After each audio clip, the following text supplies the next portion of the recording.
Looking for a well-written and engaging book to read to your children? Look no further. Welcome to Grow Together, Learn Together. My name's Mel. I'm an early childhood educator and primary school teacher, and I'm really excited to share with you some of my knowledge and experience when it comes to raising children.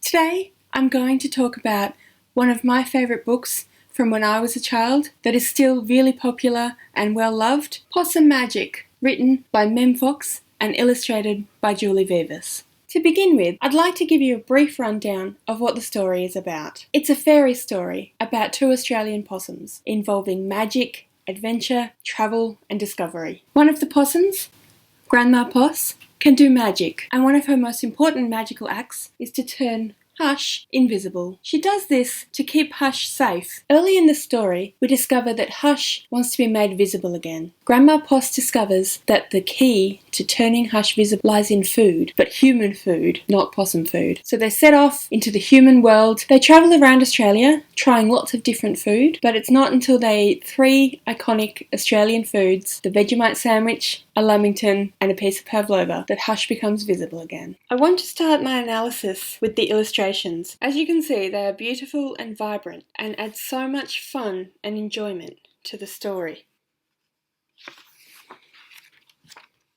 They have a slightly dreamy quality, which I think really fits the storyline of this book. Not only do the illustrations add to the overall enjoyment of the book, but I think they add information and illustrate the main points of the story as it unfolds. For example, on this page, when Hush first tells Grandma Poss that she wants to be visible again, you can see in the picture that Grandma Poss has a reflection, while Hush doesn't.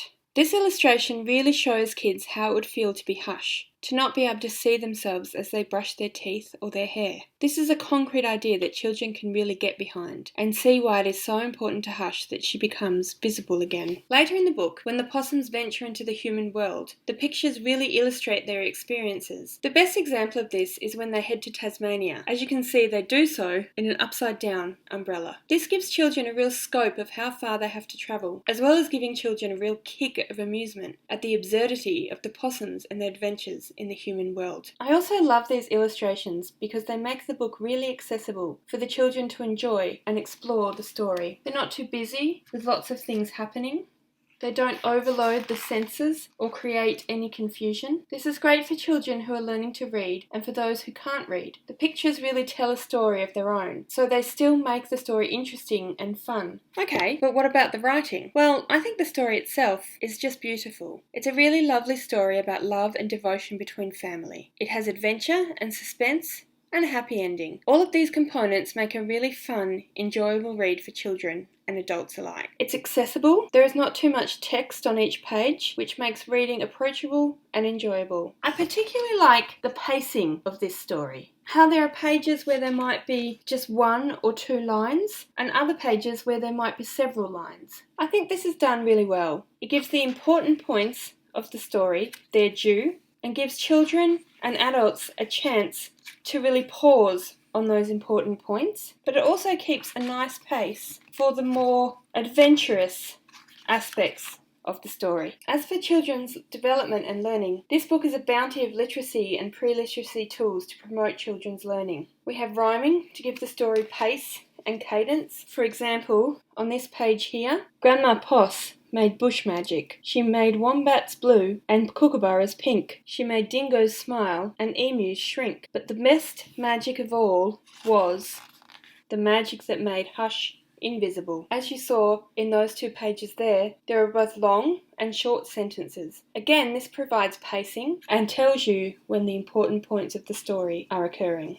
Long and short sentences are also used to give really good detailed descriptions of the actions and the settings. For example, on this page it says, "In Hobart, late one night, in the kitchens of the casino, they saw a lamington on a plate." Or for example, on this page, the one line tells you the importance of that particular aspect of the story. Here it says, "But in her heart of hearts, she did." On this page, we have an example of some alliteration. For example, where it says, "They ate Anzac biscuits in Adelaide, Mornay and Minties in Melbourne, steak and salad in Sydney." All of these literary devices not only make for a great experience, but they provide children with important tools for developing their literacy. You don't have to explain these things to children. Just by being exposed to these devices will provide them with a good basis on which to grow their learning later at school. Finally, I want to talk about why this book is particularly interesting and important for Australian families and children. This book takes place in Australia. It's about two well-known Australian animals and features other well-known Australian animals, as well as iconic and well-known Australian food and places. I think this really adds to the enjoyment and the experience for Australian children because they're able to identify with these animals, places, and food. When children are able to identify with a story, it solidifies their understanding and their learning. This was one of my favourite books when I was a child. I remember being really excited when they mentioned Sydney in this book, because that's where I used to live when I was a child. I was also really excited when they mentioned pavlova, because when I was a child that was my favourite dessert. I remember I could really imagine the possum's experiences, because I could relate the possum's experiences to really tangible things that I actually knew about. Being able to do this gave the book context and extra meaning. I currently live and work in Hobart, Tasmania. And whenever I read this book, I can see the children's excitement when we reach this page. Because Tasmania, Hobart, is where we live. So it puts the story